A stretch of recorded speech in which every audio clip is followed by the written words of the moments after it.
Rédaction. Le nouveau gouvernement autrichien dirigé par Sebastian Kurz, 31 ans, a prêté serment lundi à Vienne, signant l'arrivée au pouvoir d'une coalition formée par la droite et l'extrême droite. Monsieur Kurz, nouveau chancelier issu du parti conservateur EVP et plus jeune dirigeant du monde, a été investi par le chef de l'État Alexander Van der Bellen aux côtés du vice-chancelier Heinz Christian Strache, chef du parti d'extrême droite FPE, lors d'une cérémonie retransmise par la télévision publique.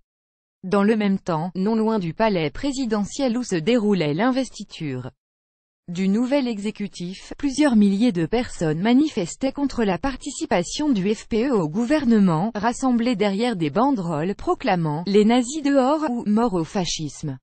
Les manifestants, dont beaucoup de jeunes, étaient encadrés par d'importantes forces de police qui ont canalisé le rassemblement sur la place des Héros, un lieu emblématique de l'histoire autrichienne où Hitler fit un discours en 1938 pour prononcer le rattachement de l'Autriche à l'Allemagne.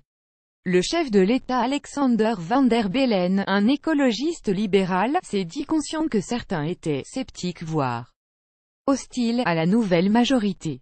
C'est ainsi en démocratie, a-t-il commenté en intronisant les 13 nouveaux ministres, dont 6 du FPE. Il a notamment appelé le nouveau gouvernement de M. Kurz à respecter l'histoire autrichienne, ses pages positives comme ses pages sombres, à respecter les droits des minorités et ceux qui pensent différemment.